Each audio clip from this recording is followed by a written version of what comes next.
From a little cover, I got my dreams inside. Wrestling on the mat, I go and put up a fight. With every hold and slam, I rise to the peak. Now as Professor Bear, it's my strength that they see. Roaring with knowledge like a lion so proud. In this wrestling world, I'm standing out loud. I'm Professor Bear, got the passion to spare. Wrestling's my life, with the power to share. From the roof to ropes, in the spotlight we gleam. Chasing victory dreams, living out the theme. Now my WOSN, my squad.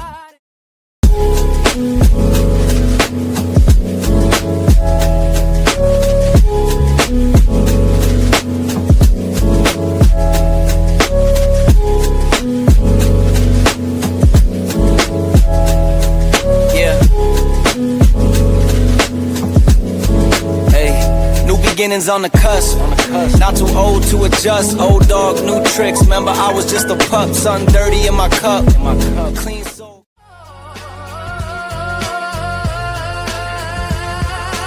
With my forest crew, we'll always ride.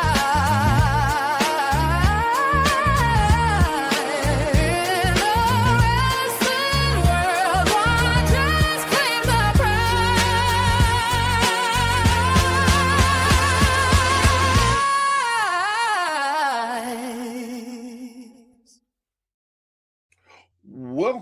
Welcome, and thank you for joining me this early morning.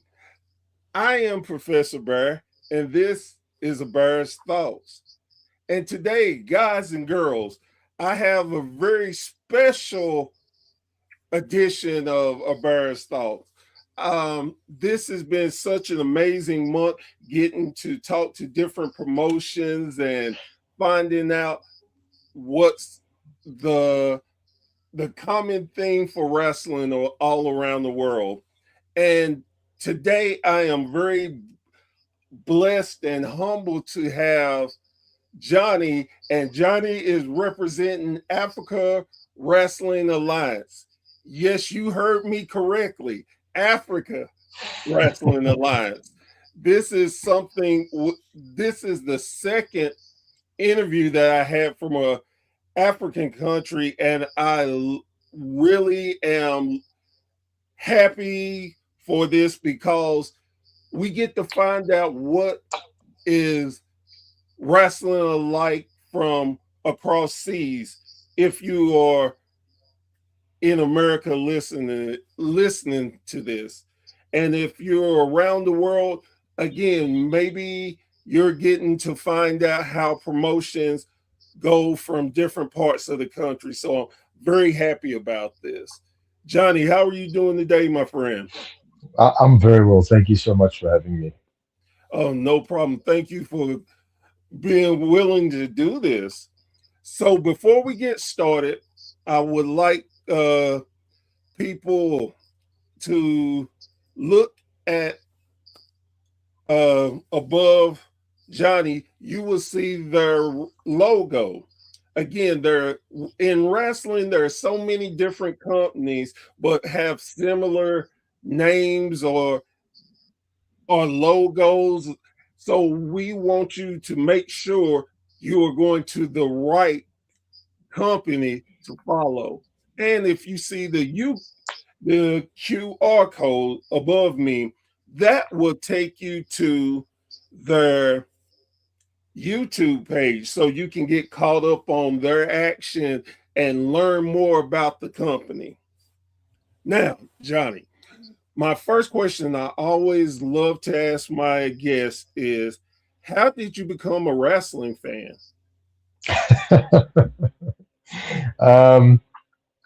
Well, it comes down to just one man, and that was Bret Hart.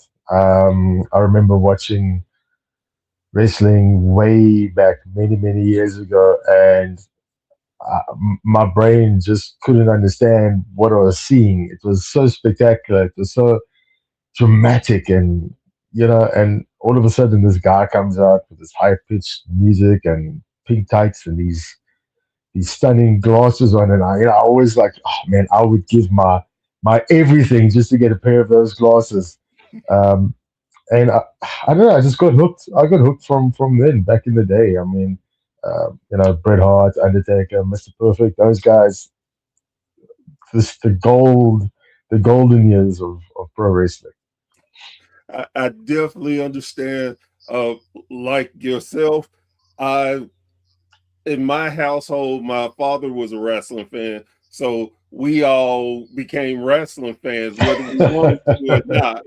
And it was just an amazing time back then. Yeah. I always So say that you get two types of people. You get a Shawn Michaels guy or you get a Bret Hart guy. that is so true. And funny enough, I was on another podcast last night, and the two hosts, one was a Shawn Michaels fan and one was a Bret fan. So it's a true saying. So, uh, could you explain to my viewers, growing up in Africa, how you all would get wrestling? um, w- it's very difficult because things were very delayed growing up in South Africa. We got little bits and pieces and little tidbits from the pay-per-views in those days. Um, I remember having to go to the local bookshop to go and buy the wrestling magazines in those days. And that was just to feed the massive hunger. It was like a starving monster. Um, and then we would have to. I know you guys got cable that side, but yeah, in South Africa back in those days, we had one channel, and that was you had to subscribe to it, and my family didn't subscribe to it. And I remember just picking up little tidbits now and then, and whatever the case was. But I was hooked from the get go. I was like, I don't know what this is, but I just know that I want to be a part of it somehow. Again, and it's funny from you growing up in Africa and me in the United States, but we have a lot of similarities because I used to get the magazines. I was lucky enough that my parents had cable, but it just wasn't enough. So I would Yeah, oh get yeah. the magazines, and to this day, I still have all of my magazines I Oh collected as a man. kid. Yeah. Oh man, that is awesome. So you big wrestling fan. So how did you go from just being a wrestling fan to being a wrestler? um, I I must have been about 22, and at that point, your hopes and dreams kind of like diminish, and you put it on the back burner because you got to get a job and you're studying. And I got myself a little job selling DVDs at this one store, and I was up in front of desk, and the biggest guy I had ever seen walked into the store, and he was just the whole store basically just darkened. All the light was like, I'm not even touching this guy. And he was just the biggest guy I'd ever seen in my entire life. I didn't know people this big existed. And he came up with whatever he was buying at that point, and he put it down on the counter. And I looked at him and I said to him, my goodness, you are huge. And he started laughing. He was one of the nicest guys I'd ever met. Um, and I said to him, how? How does someone get this big? And we just started talking, and he explained to me he had like a wrestling federation. I was like, there is no way South Africa's got wrestling. And they were doing shows, and he gave me 2 tickets to come and watch. And I went to go watch, and it was not bad. It wasn't bad. And I remember sitting there halfway through thinking, that's not too bad. It's not the worst I've ever seen. And all of a sudden, one of my high school friends came out, and he was actually part of the show. And we had a rivalry in high school. And I just looked at my girlfriend at that time and I said, "That's it. I know what I need to do. This is what I need to do. This is going to happen." And she said, "Well, it's never going to happen with me. You're gonna choose wrestling or me." And I just was like, "Well, I'm gonna miss you." But 20, 24 years later, I'm still doing this, and I don't know where she is now. So, but that big guy, let me tell you something, man. That big guy today is my best friend, my brother, he is probably the only family that I have, and we have built this federation up together from bits and pieces to where it is now. So they say when you meet someone, it's either good or bad. It's a blessing. He was being such a blessing for me. That's my brother. He's my everything. So yeah. That is amazing. So, how long did you train before you had your first pro match? When I started doing this, I weighed like 70 kilograms. I was small. I was doing modeling for some Norwegian magazine on the side. So I was a real like pretty boy. And I came up into a locker room with some of the biggest, nastiest guys you'd ever met. Um, it took me the better part of 6 to 8 months to get the real hang of it. Training on the mats, that kind of stuff. But the minute they let me train in the ring, it was like a duck to water. It was a lot of things just flowed a lot easier for me. So I would say just probably it was more or less 9 months, 10 months, round about the 11 months. And my first pro match was a 6-man tag, which was just complete chaos. It was something I always try to forget because it's so cringeworthy. It was terrible. It was an absolute train wreck of a match. It was all over the place.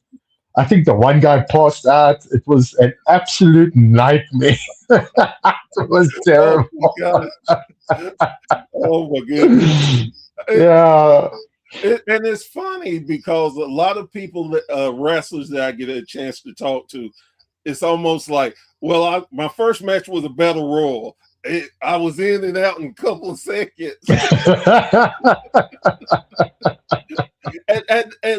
but the thing is, most people will say, I was glad to have that battle royal because I was so nervous. I couldn't remember anything and I get thrown out. So he's like, okay, that was great. But so you had your first match, and how long did it take for you to feel like you were comfortable and you like, I finally get it? It really cemented for you. Well, if I ever thought that I was a wrestling fan, the bug had seriously bitten me after that first train wreck. I know I took it for what it was. I knew, and most of the guys in the locker room told me like, listen, just understand that it's going to come at you a million miles an hour. You forget everything. Just try and remember what little bit of training you can remember at that point. Um, but I think after that, it took me. Look, I've been doing it for like 20 odd years now, and I'm still learning. I'm still evolving. My character is still developing because there's a lot that my body can't do now that I could do back then. So you got to go with what you've got, and you got to learn how to use what you've got left. Put it to you that way. Right. So I would say it took me probably the better part of another year. I would say till things really clicked. Till I was like, oh, that's how this works. So, but I was lucky. Having like a guy like Sean, who's the owner, mentor me. He was. I just wish he could have gotten the exposure because I know that if he was like at a place like WWF in those days, he would have totally dominated for his size. The way that he could jump, it was ridiculous. It was absolutely ridiculous. So yeah, I would say the better part of about 2 years till things from training clicked, if you want to call it that. Okay. So so you're wrestling, you're getting comfortable, you're starting to come into your own. When did you start becoming where you would help out um behind the scenes backstage? You mean like training or training the guys or Yeah, like training, helping the team as far as like maybe help giving booking ideas or maybe oh, okay, I see. Yeah. No, no, no. I did not have a hand in any of that stuff up until about probably 12 years ago. I really just started taking over the locker room and training the guys. I do all the training now. Um, and myself and Sean sit and we do the bookings. So yeah, I would say, look, when you're coming up in the game, if you don't have respect, if you don't know your place in this business, it can turn out very ugly. It can turn out very short-lived. Let me put it that way. So you got to have a lot of respect for the guys that have gone before you and have done it. The guys that are anyone senior above you. You got to have that respect and always stay humble. So I always knew my place. Always knew at some point in time, hopefully I could step up and help out where it was needed or whatever the case is. So I would say probably about 10 to 12 years ago, I really started becoming that locker room guy and taking over from there.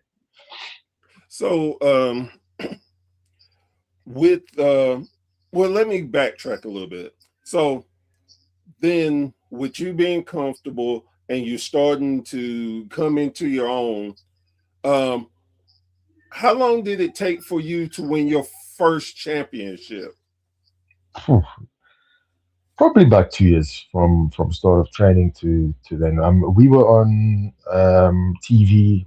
We managed to get a TV contract. I was very fortunate enough to be one of the youngsters that they chose to be a part of it. It was a national broadcast that was massive in those days. I actually quit my job because the money was so good and it's living the dream. I was living the dream. Oh And wow. I would say probably about, yeah, I'd probably say about 2.5 years, 3 years from my first training session um, to actually winning my first title. Do you still remember that moment when the bell rung and they handed you that championship? You know, I've won countless titles. I've won titles from other federations. I think currently I probably am the most decorated wrestler in South Africa. And I'm not just saying that. I'm just trying to give you some kind of understanding as to what I'm going to say next. Right. Out of everything that I experienced, all the titles, all the championship victories, nothing compares to having my son in the ring with me. That is now happening. Myself and him are doing a show together this coming Friday, um, and seeing him in there with me is just something that I can't describe. No title win can ever come as close to as what I'm experiencing this coming week. So I'm extremely excited about it. Um, Is it but your son's first time being in the ring? he's had a couple of Rumble outings. He's been training now for the better part of. He's 16 now. He's been training since 11. My daughter's now 20. She's been training since 12, so she's also going to jump in there. But he's hard as nails. I mean, he takes some stuff where I'm like, yeah, you know what? That's just not going to happen to me right now. I'm sorry, I'm just not taking that bump. That is not going to happen. That is why you are there to take that bump.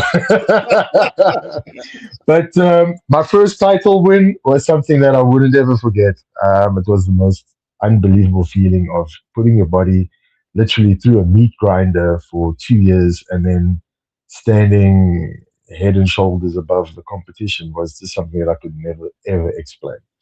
Um, but yeah, that is something that was pretty amazing winning that first title.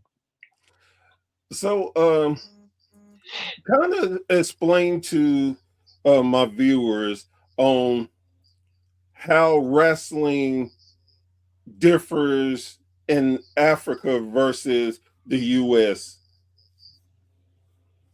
Well, I'd like to think that at AWA we base our style kind of off. We're very hard, very crowboyish. There's a lot of stuff, a lot of stiffness involved. We don't pull punches. We don't slap our thighs, that kind of stuff. So um, we were actually blessed enough to have Wes Briscoe, Monster Tarver, Amber Nova come down from America and wrestle with us. They actually took part in two shows with us. I myself wrestled with Briscoe, and wrestling him, I wanted to use that as a yardstick just to see where I am, kind of like in the standard of wrestling in the world. And he went back to America and jumped on a podcast and said that we could stand toe to toe with anyone in America, which was a massive feather in the cap for us here in South Africa. So um, I wouldn't say there's any difference. I would just say maybe the way we hit the ropes might be a little bit different, coming off different legs. Small, minor differences, but other than that, I remember the match with Wes Briscoe. It was very stiff. It was it was very stiff, but I enjoyed every minute of it. I think it was just something that I always take with me. So yeah. That's good to hear. Um, so how long has the promotion been around? Oof. We've been going for quite some time. I stand to be corrected, but I think it's something like 40, 50, 60 years it's been going. Um, I know Sean and his father used to do their shows, and then Sean, and now obviously the generation that we have currently. So it's been going for quite some time. Have you watched any of our shows? I've seen bits and pieces. And funny enough, what ended up catching my eyes, because with me, I try to look at a ton of wrestling, and Yes. something has to really catch my eye. And watching you all's program, what caught my eye is the similarities to our style of wrestling. And I was really amazed on the athleticism, and and I could tell how y'all was hard hitting. Now I didn't know y'all wasn't pulling the punches.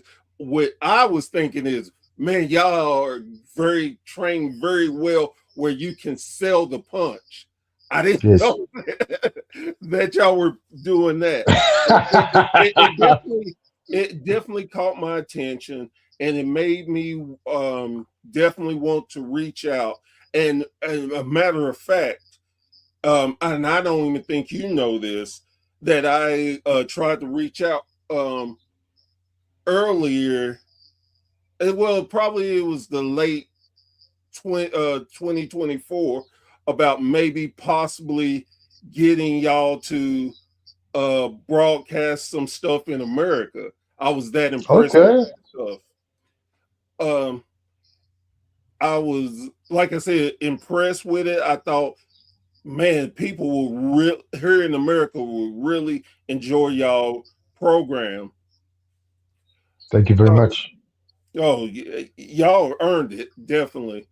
Um, Yeah, I'm very petty when it comes to training. I'm hell bent on the small details. It's the small details that matter to me. And I've had the experience, and I've had such a long career where I've kind of owned and zoomed in on whatever faults I might make in the ring, and then I would work on that when I'm training my guys, to a point where they're like, "Ah, you are so hell bent on these small little details." But I'm like, when you watch yourself, you will see that it's these small details that matter. the feet movement, the body movement, where the shoulders turn, where the head's dip when you're supposed to lock up, those kind of things. It's I'm very, very hell bent on the small details, and they all the guys know. It's those little details that make a major difference. And from what I take from that, it's old school training because the older generations really put the emphasis on trying to make it so believable that you One there was hundred. no way to tell it. Yeah, and we've been very blessed to have Sean Kuhn run AWA. He's trained me, and through that, he comes to trainings and he drills the guys, and we learn so much from him. He's really been exactly the way that you're saying it now. It's that old school training. We train. We don't train in a ring. We train on mats. So we bump on these little thin foamer like mats. Because at the end of the day, when we do have an opportunity to train in the ring, it's got to feel like we've earned it. You know, Yeah. because you end up taking that for granted, and not realizing that you don't just jump into this ring. This is sacred. This is holy ground. You earn it. You got to get on that mat. You got to take your bumps. You got to do your rolls, and then only then are you able to climb into that ring. It it immediately makes me think of the AWA that was here in America, uh, um, ran by Vern Gagne. He trained some of the greatest legends in wrestling history, and his training sessions was very similar to y'all. You don't get the ring; you have to earn your chance to get in the ring. And he was a true believer in you had to learn how to chain wrestle. 100%. That there you the all the flying the high flying stuff you can have, but if you couldn't chain wrestle, you were not going to be a part of his promotion. That's our ethos in AAA. We've got a couple of guys that do the high flying stuff, but if you can't chain wrestle, if you can't lock up, wrist lock, headlock, backhammer, full Nelson, switch over, head mate, pick up, wrestle, that kind of stuff, it's just not going to work out for us. So we're very hell bent on, like I said, that's all finer details. That's all stuff that gets implanted in these guys' brains, and it goes over and over and over. And we have sessions where I don't want to see clotheslines. I don't want to see bumping. I don't want to see chops. I don't want to see punches or kicks. I just want to see just chain wrestling. And because with chain wrestling, that's where you tell a story. What? And a lot of guys today don't understand that philosophy. They think, oh, if I do 17,000 super kicks, it's the greatest thing in the world. I knew I was gonna love you, man. I knew it. You're my guy. You're my guy. And because I was raised in an old school mentality. When I look at wrestling, I look at, like you said, the small details. If a match is going on and I see a wrestler when he's gonna shoulder block, if he dips, I'm like, okay, he understands the dip is the force. It makes it more Yes. believable.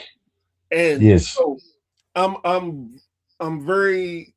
Sometimes I have to stop myself from trying to pick apart a match to just try to enjoy the match. That's why I don't watch wrestling anymore. I can't. Watching some promotions and they've just prostituted the super kick to a point where they've done like seven super kicks, and I'm like, they just. If someone's going to kick me in my face, you best believe it's going to take me quite some time to get back up onto my feet. I mean, what are we doing here? What are we doing? Like, where are we going with this? And then you got a tag team doing a double super kick, and the guy just like he kind of like shuttles back like that, and I'm like, oh my word, seriously. And one of the things too that And again, I some days I call myself a little Jim Cornette because the things that just bug the hell out of me out of a match. It's like, okay, I remember when you got hit with a DDT, it was over. It was Finished. special. Now, guys do DDTs, they lock up DDT, picks them up DDT. He'll hit 7 DDTs and only get a 1 count. And they haven't built up to the drama. I think that one of the things that is lost in wrestling today is the storytelling. You want to Oh build my word. to a crescendo. You don't always go to the immediate bam, bam, bam. You have to bring it. You tease it. You act like you're gonna go I, there, and you go a different way. I, It's a I'm story. smiling. I'm smiling and I'm laughing because I literally did a podcast this morning where we were talking about this exact same thing. The storytelling in today's matches has just gone out the window, and they focus so much on shock value, where the guy hits another guy with a spiked baseball bat, and you get to a point where if you don't bleed in your match, it's not entertaining. And I sit there and I think to myself, where to from there? When you bleed, when there's color in your match, that should be the ultimate. um, there shouldn't be anything after that, if you think about it. um, but like, you watch these matches and these guys are doing the most outrageous things, and you sit there after the match, you're like, what was that story? I must have missed something. Right. What did I miss? Because I just saw two guys bashing each other in with a baseball bat, but there's something that I missed. And then you go and you put on Bret Hart versus Owen Hart, or uh, one of those old school matches, and you sit and you watch, and there's no fantastical moves. There's no 360 flips. There's no super kicks. There's one super kick that ends the match. There's a leg drop that ends the match. There's a DDT that ends the match. And I mean, if you sit and think about it, if someone had to drop you on your head, that is literally the end of the match. Yeah. So there's definitely been lost, and I think it's because kayfabe is out the window. The locker room has been opened up to social media. Um, all the little tricks of the trade have been brought out. Everyone knows basically everything. Um, so you have to try and up the shock value to try and keep the crowd. Um, but luckily for us here in South Africa, we've taken it back to the old school ways, where we've actually, our crowd that we get in has walked with us for 20 odd years. They've seen our guys change from villains to baby faces to villains. They understand that we are not in it for the shock value. We tell stories. There's family dramas. There's so much that we tell, where we don't have to do jumping through tables and hitting each other with baseball bats. And when they leave, when they walk out of our venue, everyone wants to come back. They don't want to leave because they want to see more. They want to see, we want to know what's going to happen next. There's that story. That's that storytelling. It's that magic. It's that is the essence of pro wrestling. Not two guys doing what I'd like to call like a move exhibition, where they just do these high flying, most amazing acrobat. I'm not taking anything from them because I could never do that, but it's the most acrobatic moves that you've ever seen. But there's no place for it. It just doesn't make sense at that point in time. I mean, we need to go back to the whole telling a story. Why do the people come there? It's like, why do you go to the cinema? They don't want to go to the cinema just to watch explosion after explosion. They want to go see the good guys save the day with a couple explosions here and there. Um, so you got to be able to tell a story, not just do a move exhibition.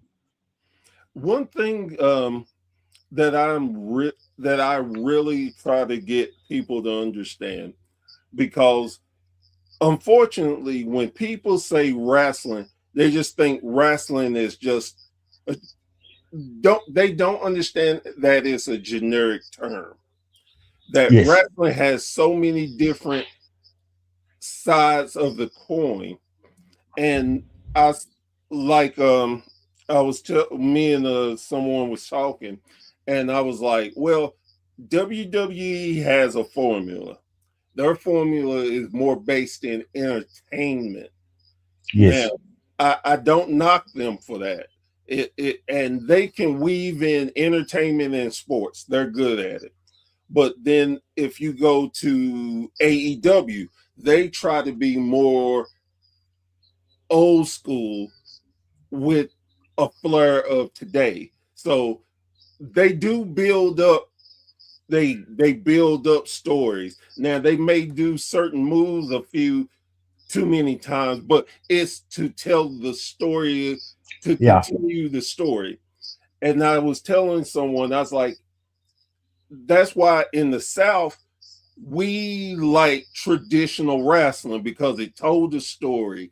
It made you want to come back. You didn't want to leave. It's this until you, when you hit cage match, you knew it was the about to be the end of that rivalry. It wasn't the first match, cage match. What can we Yeah. do? Do something else and top that. And then, like, even with hardcore wrestling, I tell people this all the time. Hardcore wrestling was not invented by ECW. Hardcore wrestling has been around for years. You had the original Sheik, you had Terry Funk, you had um, Abdullah the Butcher, you the, and they actually, even in all the blood and stuff, they told a story. You can, I Some of the greatest hardcore matches I remember, Bruiser Brody, he was a Yes. poet with telling a brutal story. Him and Abdullah Hard, Butcher, hard as nails. yes. And it's like, I get it Mm. that everybody has their style of wrestling. What for a fan needs to do is do their research to see what appeals to them more. Again, I get that a lot of people are into the flips and all that, and nothing's wrong with that if that's what you like. I like a mix of traditional wrestling. I love storytelling. I love high flying moves too, but make it make sense. Just Yes. don't do it Yes. to do it. Yes. And you hit the nail on the head there, because um, you get your AEW fans that's bashing WWE, and then you get WWE fans that's bashing AEW, which to me doesn't make sense. If you enjoy vanilla ice cream, enjoy vanilla ice cream. If you enjoy chocolate ice cream, great, enjoy it. If you enjoy strawberry, great, enjoy it. It doesn't affect me in any way, whichever flavor you like. So be my guest and knock yourself out. So It- it's very, very. I just don't understand it sometimes. it's that you have. I think it's more of the tribalism of mine is better Yes, than yours. And I yes, can tell you why. And I can tell you why yours is stupid. And yes. and a lot of people don't realize is you're a wrestling fan. I don't care what fan of wrestling you are, you're a wrestling fan. Me and you're good. End of the day, exactly. Um, so with in Africa, do y'all have a lot of different wrestling companies? Yes, we do. In Cape Town, there's us, and then upcountry in Joburg, there's a few. So all over Africa, South Africa, we've got about six wrestling companies in South Africa. Um, there used to be a few more. There used to be a few less. They open and close and open and close. But yes, there is a few more than just us. Um, with everything going on, do you enjoy training the newer guys to be able to pass on the traditions that you have learned to a new generation? That is currently where my passion lies. I'm still doing matches. I'm still doing shows. I've been trying to retire for the past 10 years, but unfortunately, Sean won't let me.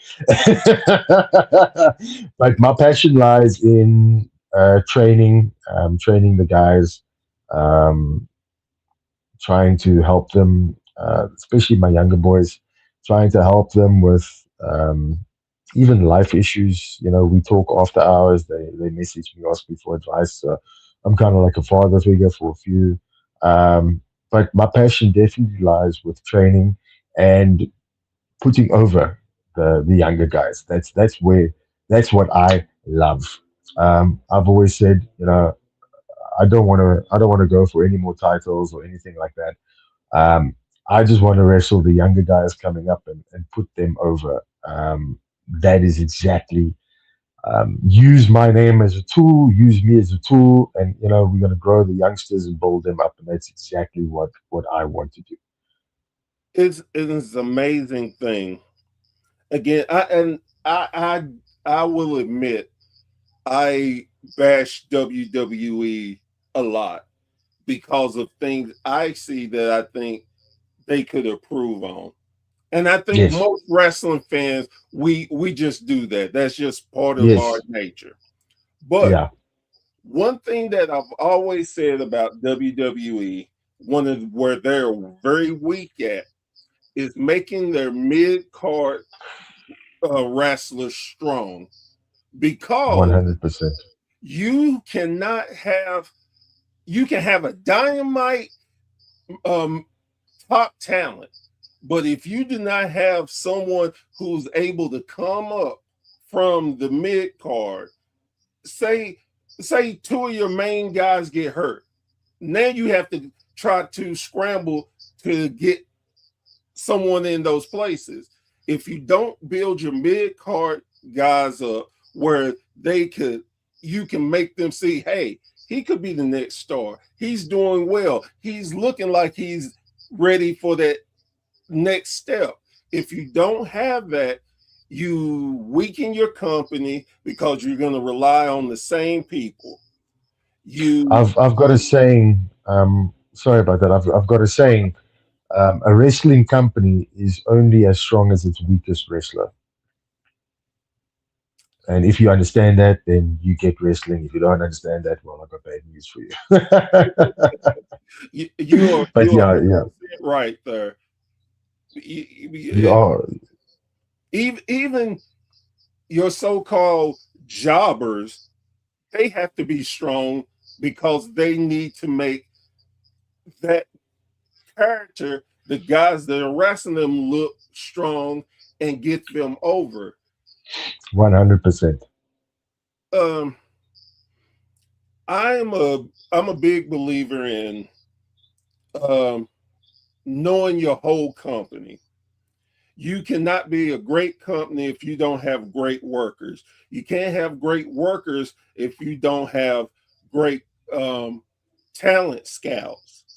You can't have great talent scouts if you don't have great trainers. Everything plays into each other. Yes. I tell people this all the time.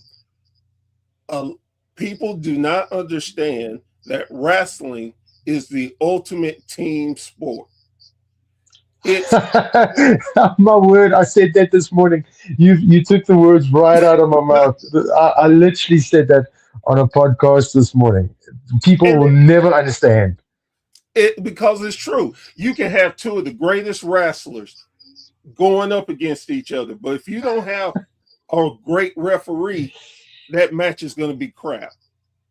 You have to have 100%. that. You have to have good commentating team to be able to help tell the story and sell why this is so important. You have to have great managers or valets or both to help accentuate the storytelling. You got to have great cameramen to be able to catch, to know where to put the camera on the critical spots. It, something that I was blessed with last year, I got a chance to go to a wrestling company and actually be a part of the show. This was my first time being in a gorilla position. And Okay. I was so amazed. I've heard about it, I've seen stuff, but I was amazed. I made sure I was out of the way, not blocking anybody, but just looking, taking it in. When they told me it was my time to go out, when I went out and got out the curtain, I've heard many of wrestlers tell me they get tunnel vision. I'm like, oh, whatever. You got all these people. No. As soon as I walked out, probably 10 seconds after I walked out, I couldn't hear my music. I couldn't see the fan. I just saw a little tunnel, and I was able to walk around. And I was lucky because they were having an all cage match show. So I'm like, oh, I'm going into a cage match. And I'm in my head like, oh my God. I felt marking out. The little boy in me just exploded. And I got into the ring and I'm just throwing I thought I was going to throw my arms out of place. I was just so,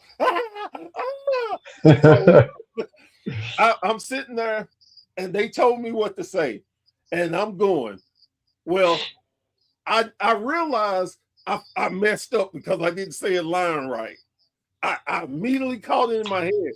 So I immediately was able to translate it and give it back to my partner in the ring so he could say his part. I messed it up, but nobody could tell except me and my partner because he told me what to say. And he knew I messed up, but nobody else could because I made sure to cover it up and make it good save. A good save. Yes, and make it make sense. So the whole time I'm experiencing this, I'm thinking to myself, I get it now. I understand where wrestlers have a hard time letting this go. It can be a drug. This was my one and only time doing it. And I want to do it again. I want to do it again. But again, I understand my role and everything. Like, I wouldn't go into the locker room. They told me I could go. I felt like, no, I hadn't earned that. So I'm not going in there.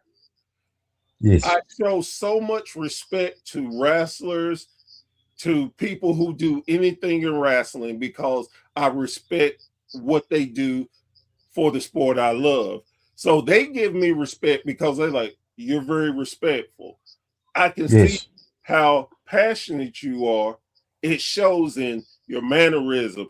I've been lucky to talk to a lot of veterans, and I can say every one of them always tells me you're very respectful. I appreciate that, and I see that you're passionate about our sport. I think that people need to sometimes, as fans, we need to be more open to telling people thank you because of everything your blood, your sweat, your tears, your sacrificing your life's goal, your family's life goal to entertain us. I look at that and I'm very mindful of that. I've had chances to talk to a lot of different wrestlers. I've seen them out. I've been out and I've seen, oh man, that's such and such. I think, okay, we're in public. He's with family. As excited as I am to see him, I don't want to disturb giving me space. Because they don't have a lot of time with their family. And maybe again, they recognize we're fans, but there's a point and a place for everything. Yes. Um, with me going into my little rant there, what is the Well, just to touch on that, because you want to say thank you to the wrestlers, and I can say from my side, from a wrestling side, from me personally, I would need to say thank you to you because it's people like you that keep this fire burning, that keep the engines turning, the wrestling. Because look, if you take away the fans, what are we doing? We're right? just training. We're just training. Um, but it's people like you that seriously keep it going for us, keep that magic and that fire burning. So, from me personally, I want to say thank you for being as passionate as you are, and doing your podcasts and shows like this where you are raising awareness, where you are getting the names out there, you're putting our company logo up, and that right there is I really, really, really appreciate that, and I want to say thank you very much for that. It's no problem. Again, it's about I like going into deep dives with um, fans, not to expose the business, but to Yes, let people understand the business. A lot of times, we as fans, we don't ever think about wrestle. You're human. You have good days and bad days. You have things that may be personal that you're dealing with, trying to put a smile on your face to entertain us. So I always try to put that stamp of, hey, love them, but be mindful. If yes, and just like like I have bad days. Like there's days I really don't want a podcast. I just don't feel I'm not feeling it. I don't want to talk to anybody. But then I'm like, I have fans that really like my show and they use it yes. as an escape. So let me put You've got a responsibility to them as well. exactly. So I'm gonna put aside my feelings to be to give my fans what they ask for. They're not asking much of me, so let me do that. Yeah. Um, with the business the way it is today, do you feel like we're sitting in a good place for wrestling? Mhm. I think with the way things are today, um, I'd like to I'd like to think things are well in South Africa, and I'm going to speak about like my federation specifically. Right, Things are looking very, very good. We've got a lot of positive things on the horizon for this year. We've grown over the past 3, 4 years. We've grown exponentially. We've grown a lot more the past 4 years than what we have in the past 10 years. There's a lot more guys that we've exposed to our fans, a lot more new wrestlers coming up, a lot more youngsters that's on our mats. Um, so from AAA's point of view, things are looking very, very peachy. Um, from a global point of view, I think I'm a bit too out of touch to maybe comment on that, because I don't really watch anything outside of what we do. I don't know. It's extremely poor, coming from someone that's training these guys, because they always come to me and go, "Hey, Uncle JP, did you watch this match?" I'm like, "No, no, sorry, I did. I don't even know who you're talking about right now." But um, I think from a global point of view, the competition between AEW and WWE is very, very healthy. Although I just wish the fans would understand that each to his own.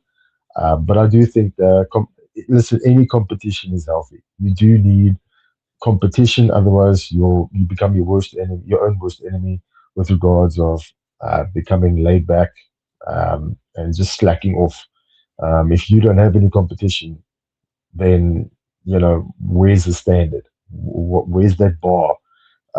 So I think globally um, things are looking very, very healthy. I'd like to think. Wrestling has exploded over the past, what, like say 10 years. It's grown globally. People talk wrestling. They love wrestling. So yes, I think wrestling as a sport or form of entertainment is in a very, very healthy position. Um, just for the mere fact that everyone is talking about it. They, it's everywhere. So yeah, I think things are looking up. I agree with you. When I in someone like myself, I can watch South African wrestling from my home anytime I want to. I can watch Japan wrestling anytime I want Yes, to. There is so you do not have to leave basically the comfort of your home to see any type of style of wrestling, and that's globally. And I think yes, that's such a great thing because now you can broaden your horizons of learning more about different wrestling, and you can understand different styles of wrestling. Like I talk to wrestlers a lot of indie guys, and they're like, "Hey, I want to go over to the UK. I want to go to Africa." They want to explore, and I think that's the greatest thing they can do. You want to be that's able to amazing. learn different styles. You want to go into in front of different audiences to see how you can grow, how you can learn. Okay, I'm used to this type of audience. I'm in front of this. Now I have to see what I've learned if I'm able to translate it over. If not, Yes, okay, now I know I have to tweak it here, do this, but that makes me more valuable. Where if I go to WWE, I know how to change, I know how to work different crowds. I'm a valuable player in the wrestling world where no matter where I go, I can, hey, well, we need a heel. We don't need a face. I can play a heel. I'm very good at heel. yes, Well, we need this. I can do it. I am a multiplayer that you won't. If you have me, you have five guys in one. You yes, don't have to pay five. You can pay one, and I can give you all these different things. yes. Um, I want to thank you. I want to thank you for not only coming and doing my podcast, but thank you for continuously making the wrestling that we love means something. It is great to know where I started with this podcast appreciation month. I started that it was just going to be US. I made one little mistake and sent something out to a Finland company. Didn't think they would answer back. They answered. They were very happy to do it. And I thought to myself, wow, that's amazing. Okay. And then I tried it Okay, against another company in New Zealand. They responded yes. So I'm like, you know what? That makes here we me. go. I'm gonna try to do worldwide so I can learn. Not only have my fans learn, but I can learn what wrestling means to these other countries, what they are doing, 100%. from their point of view, how wrestling is. And it's been such an amazing journey, and it is something that I'm super proud of. And again, I'm a true believer in giving people flowers because a lot of times people never hear how how much they mean to other people Yes, until yes, they're gone, and you can't, and they're gone, they can't enjoy it and hear it. I love to tell people what I think. And again, I think you're doing such an amazing job. I appreciate what you've done Thank you. in the business coming up. I love and I appreciate what you're going to do in the future.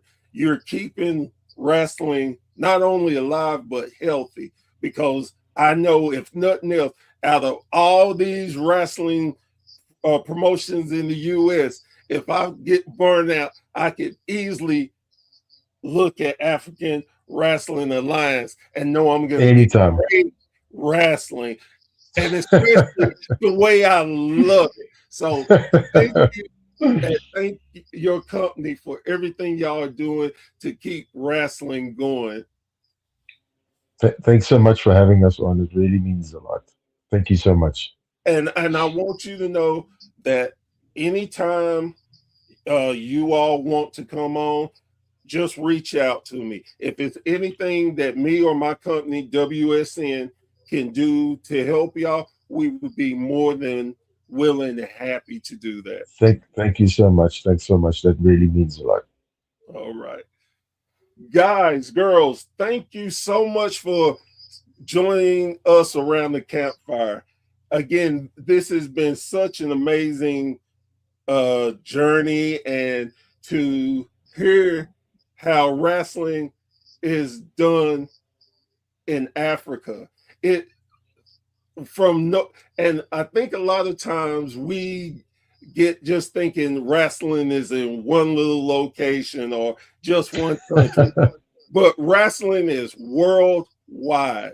There, as Worldwide. much of a fan you think you are, there are other people out there that can rival and surpass you on fanness. So be very thankful and humble that we have a great, great wrestling community that gives us great content. And as I always love to do before I end my shows, I ask one thing of everyone. Please, please, please, I do not care where you are, go support your local wrestling promotion. They not only need us, but you can get to see so many young guys and girls learning their craft, building themselves up, and you will be amazed on some of the great shows that you can go see at amazing prices, where you can go in the venue with money and actually come out the venue with money. Sell off your house, your car, give up your first three kids. It is affordable. So please, please, please support your local indie promotion. And with that being said, I am Professor Bear. This has been a Bear's Thought, and we will catch you again around the campfire. Y'all have a great, great day.